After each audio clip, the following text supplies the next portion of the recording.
Enter this debate. Madam Presiding Officer, thank you for the opportunity to join the debate on this very important motion piloted by the Minority Leader. Madam Presiding Officer, before I get into the substantive motion on the order paper today, permit me to take the opportunity to acknowledge October being Breast Cancer Month, Madam Presiding Officer, that it is important that we recognize those survivors from breast cancer and that we advocate for early detection and we support the families of those survivors. So I now want to turn my attention to the matter of hand that we find ourselves at this pivotal juncture, Madam Presiding Officer. And I want to address some comments that were made earlier, and one in particular by the Deputy Chief Secretary. And the Deputy Chief Secretary and other members on the other side, when they spoke about the issue of the definition of Tobago. And I thought it important to share with this House and the people of Tobago some of the comments coming out of the Joint Select Committee. And we all know that there was consultation, decades of consultation on this matter. There were written submissions as well as oral submissions when the bills were taken from the Tobago House of Assembly to Parliament. A Joint Select Committee was appointed to review, and based on the reports from the Joint Select Committee indicated that they reviewed the bill clause by clause. Madam Presiding Officer, we moved from a situation, and I wouldn't go as far back as the member for Roxborough, but we moved from County Council. We established the Tobago House of Assembly. We recognizing that, that initial establishment, the Act of 1980, did not fully give us all that we required as an island, resulting in subsequent amendments. Now we are Act 40 of 1996. And we are at a position, Madam Presiding Officer, where, as the Minority Leader would have indicated in piloting the motion, do we prefer to say we don't want it at all, rather than we continue to move along the development trajectory in order to further the development and get greater autonomy for Tobago? So as we seek to speak about the definition of Tobago, based on the Joint Select Committee's report and the clause-by-clause review of the bill, the report says Clause 6 of the bill referred to the committee proposes to add a delineation or definition of the island of Tobago by reference to maritime waters surrounding the island. In the interpretation of the clause of the Constitution, the Republic of Trinidad and Tobago, several representations were made to the committee on this issue. On one hand, Tobago stakeholders contended that it is possible to define Tobago within the Constitution, not by mere reference to landmass, but by reference to Tobago waters. On the other hand, constitutional experts, as well as specialists and jurists in the law of the sea, disagreed and cautioned against such an approach. The committee was advised that as Trinidad and Tobago is an archipelago state, it is therefore defined as one unified legal entity or jurisdiction in all relevant laws. The nationhood of Trinidad and Tobago is built on the concept of unity between the islands and the interconnecting waters. Those seas are regarded as a unifying, not as a separating element. It is the basis on which Trinidad and Tobago's archipelago status rests. The report further goes on to say, additionally, Justice Anthony Lucky opinioned that if the islands of Trinidad and Tobago are separately defined within the Constitution of Trinidad and Tobago by reference of the archipelagical waters belonging to the state, that is ineffectively is as an act of separation and will likely provoke several issues in current national laws and international conventions, protocols, treaties to which Trinidad and Tobago is a party. And therefore, the seas around, between, and connecting the islands of the state of Trinidad and Tobago under the sovereignty of the state, irrespective of the individual breadth and dimensions of the separate islands of the archipelagical state. So in keeping with that, and this is the reason why the committee did not support the constitutional definition of Tobago as proposed by the bill referred. And Madam Presiding Officer, I want to go further because the Deputy Chief Secretary spoke to the fact that the bill takes away the 6 nautical miles that we have. But I want to take the opportunity again to bring to the attention of this House and the people of Tobago, when you consider the current THA Act under Section 4, it speaks to how we define Tobago in want of a better word. And in the proposed legislation, Clause 5 also deals with that section. So if I read Section 4 of the Tobago House of Assembly Act 40 of 1996, it reads, "No provision of this act or of an assembly law shall be construed or interpreted so as to authorize A, anything that is inconsistent with or contrary or in derogation of the Constitution of the Republic of Trinidad and Tobago, or B, any operation of any assembly law beyond the confines of the island of Tobago and such part of the territorial sea of Trinidad and Tobago comprising those areas in the sea having as their inner limits the baseline of Tobago as determined in accordance with Section 5 of the Territorial Sea Act, and as their outer limits, a line measured seaward from those baselines, every point of which is distant 6 nautical miles from the nearest point of those baselines, unless the contrary is expressly stated therein." And Madam Presiding Officer, this is the current THA Act. And if we look to what is proposed in the bill, it basically says the same thing that is in the Act. However, it changes 6 nautical miles to 11 nautical miles.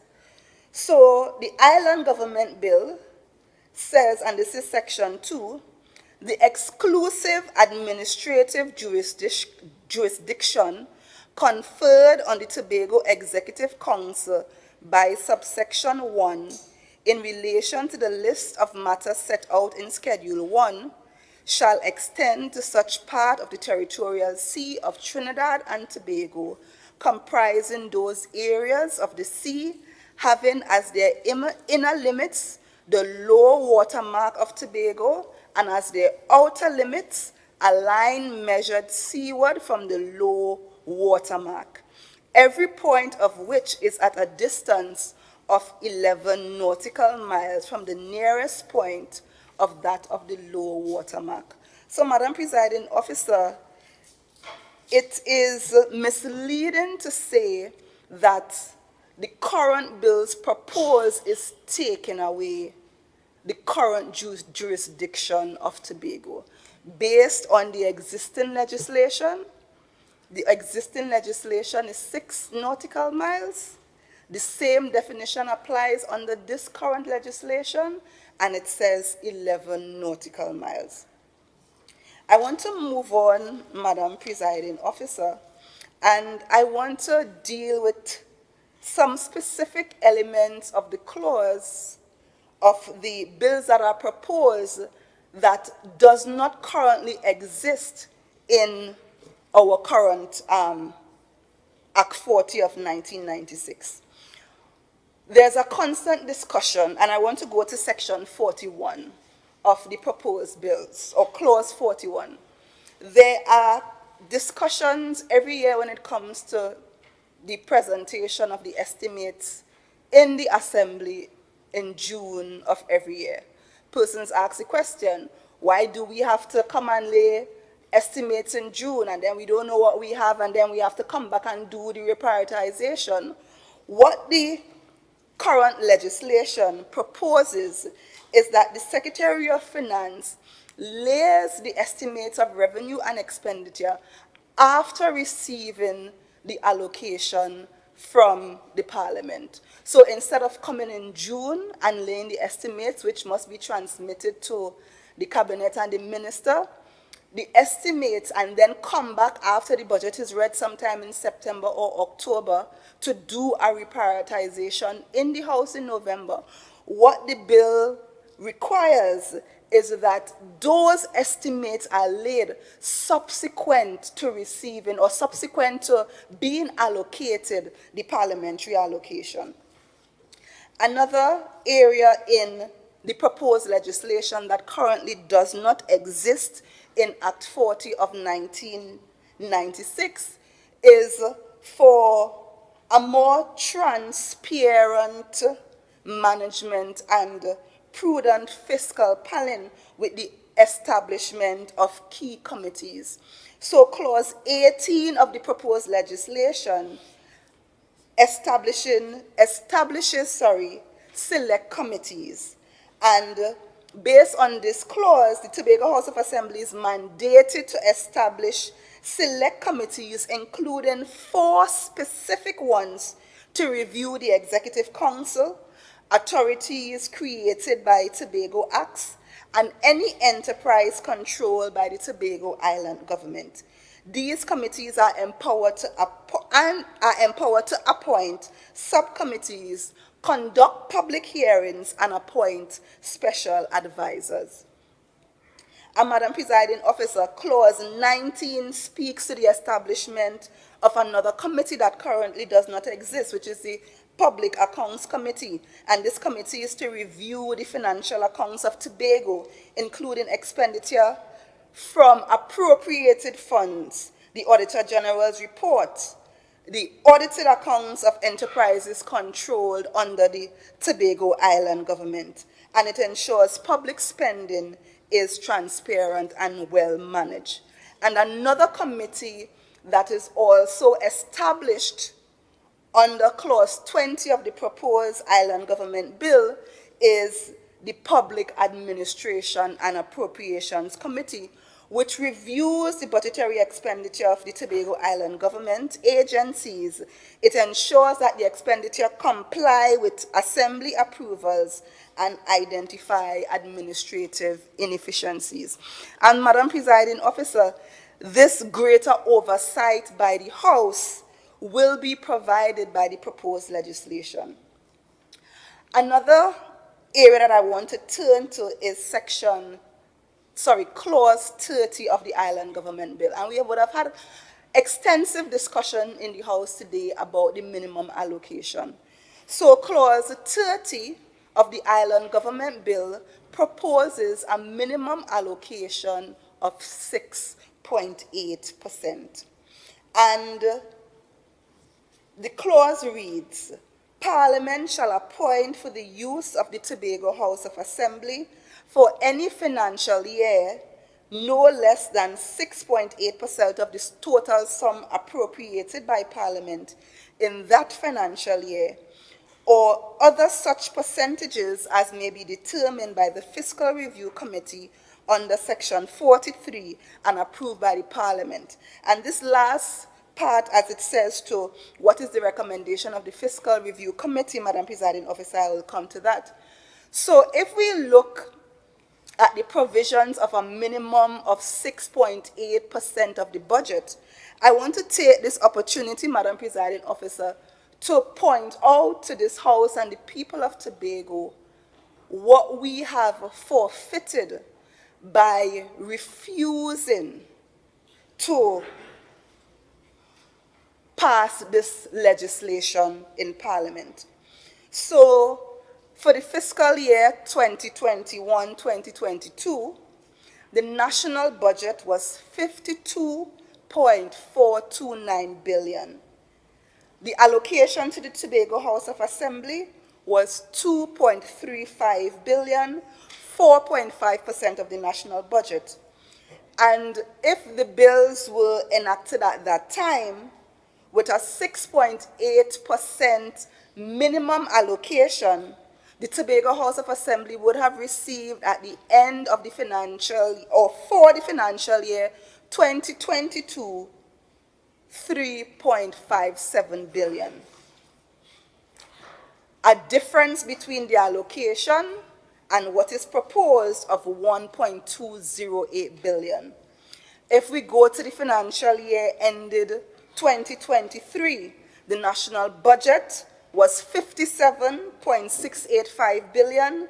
The THA allocation was 2.52, or 4.4% of the national budget.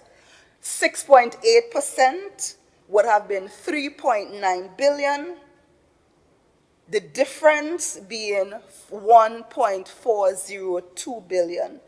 2024, similarly, the national budget, 59.209 billion. THA allocation, 2.585 billion. 6.8% minimum, we would have received an allocation of 4.03 billion, falling short or losing out on 1.445 billion. And with this current budget that was read last month, that national budget was 59.741 billion, the THA allocation being 2.599 billion. 6.8% of that would have been 4.03 billion. The amount that we lost out on was 1.445 billion. Sorry, 1.463 billion. And the total amount lost by not having the bill over the 4 years is 5.52 billion. And Madam Presiding Officer, in this House in June, the Chief Secretary would have laid estimates to the tune of 3.95 billion. So if we would have had the minimum allocation of 6.8% of the national budget, Madam Presiding Officer, we would have received, the Tobago House of Assembly would have received more than what was requested. So it could have unlocked the Tobago's development agenda as was themed in that budget in June, and we would have had some left over. So, Madam Presiding Officer, I want to move to the Secretaries of Infrastructure comment about the Fiscal Review Committee. And the member would have spoken about the Fiscal Review Committee determining the allocation and the allocation base. It may come to a situation where they may, if the Fiscal Review Committee says that we would get 0, then the allocation to Tobago would be 0. But Madam Presiding Officer, if you check the clause in relation, and that is clause 43, in relation to the Fiscal Review Committee, that clause speaks to the composition of the committee, and a member would have went into that before. It speaks on the term of the committee. It also speaks to the functions of the committee.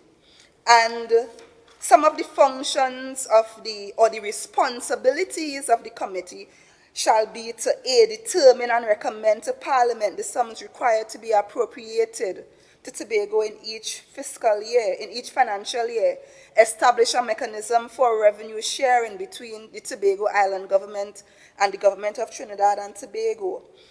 Ensure that all revenues, fees, and duties collected in Trinidad that are attributable to Tobago, as such from custom duties, import duties, and stamp duties, and other duties shall be held for the account of Tobago. And Madam Presiding Officer, this is a discussion that we have been having a long time, because there are funds that are collected in Trinidad on behalf of Tobago. So the Fiscal Review Committee has that as one of its responsibilities, to initiate special audits into any financial matter of the Tobago Island government. And the list goes on. Madam Presiding Officer, subsection 6 of that said clause speaks to the report of the Fiscal Review Committee. So let me go back to section 5, sorry. Section 5 says, or subsection 5, the Fiscal Review Committee shall submit to Parliament prior to the presentation of the budget in any financial year a report on the review of the sums required to be appropriated. And subsection 6 says that the report of the Fiscal Review Committee shall be taken into consideration by Parliament in making an appropriation above the 6.8% in any financial year. So, Madam Presiding Officer, based on all the responsibilities, and I would have listed them in part, the recommendation of the Fiscal Review Committee comes in for considerations of the Parliament above the minimum threshold of 6.8%. So to say that the Fiscal Review Committee could decide not to give the Tobago House of Assembly an allocation is also misleading. And based on the clause, the minimum allocation is 6.8%, and the minority leader would have alluded to it. The Fiscal Review Committee, there is no threshold as to what the upper limit can be. I want to move on to section or clause 37. And this clause provides for borrowing both locally and internationally for purposes related to the functions for prudent financial management or investment approved by the Tobago Legislature. And this section of the clause speaks particularly to the minister not withholding without reasonable clause approval to borrow. Subsection 38 speaks to investments. And Madam Presiding Officer, all these clauses that I would have identified currently, or all the provisions, is not currently included in the current Act 40 of 1996. I also want to move on at this time to look at the schedules. Madam Presiding Officer, under the current Act 40 of 1996, we have a 5th schedule, a 6th, and a 6th schedule. The 5th schedule would have identified areas of responsibility of the Tobago House of Assembly, or areas of responsibility of the Assembly, and there are 33 items listed here. In the proposed legislation, there are items, or there's a Schedule 1, which lists the matters for which the Tobago Executive Council shall have exclusive administrative jurisdiction. And Madam Presiding Officer, I took the opportunity to go through the items set out in the 5th schedule of the current Act 40 of 1996 and compare them to what currently is proposed. Member, you have 5 minutes. Thank you, Madam Presiding Officer. And Madam Presiding Officer, out of, when I did the comparison, every item that was listed in the 5th schedule is listed They are listed here in Schedule 1. And there are other matters that are in Schedule 1 that currently does not reside in Act 40 of 1996. And that relates to labor, Office of the Chief Secretary, Tobago Legislature, Works and Youth Development. So, Madam Presiding Officer, to say, and the cemeteries, because there's an item that speaks to museums, archives, historical sites, and historical buildings. And in that item, under the proposed legislation, cemeteries are included. So again, Madam Presiding Officer, to say that the bill is taken away, there's another instance where that is also misleading.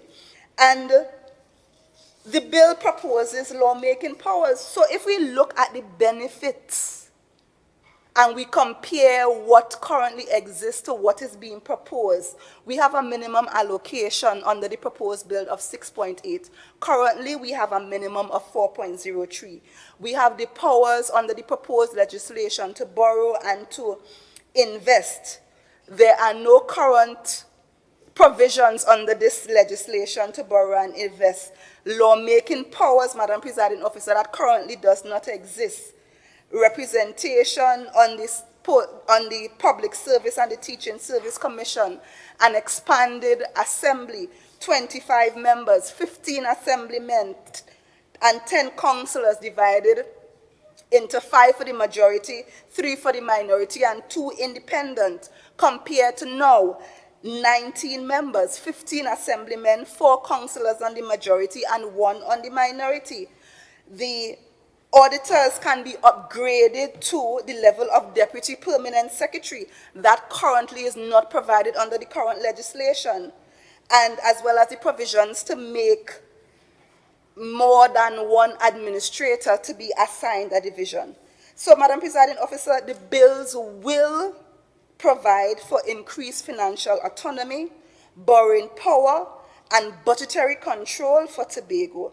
And I want to encourage this House, Madam Presiding Officer, to support the motion that was presented, and I want to put forward one amendment, as was indicated by the minority leader, and I want to, in the substantive motion, under paragraph 8, to delete the word amendment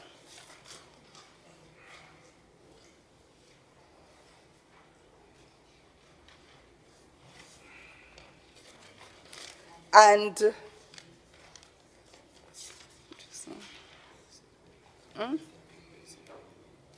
replace it with delay. So the motion will now read in that resolution, and be it further resolved that this House encourages all necessary actions to ensure the passage of appropriate bills, including an urgent bipartisan meeting between members of the THA and Parliament to facilitate their smooth and timely enactment without further delay. And Madam Presiding Officer, I make this amendment.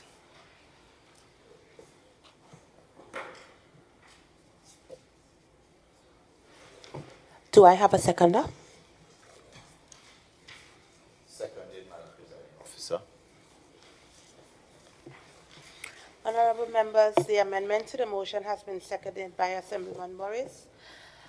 Honorable House, the question proposed is that the motion be amended by inserting the word delay after the word further at the last resolution of the motion and leave out the word amendment.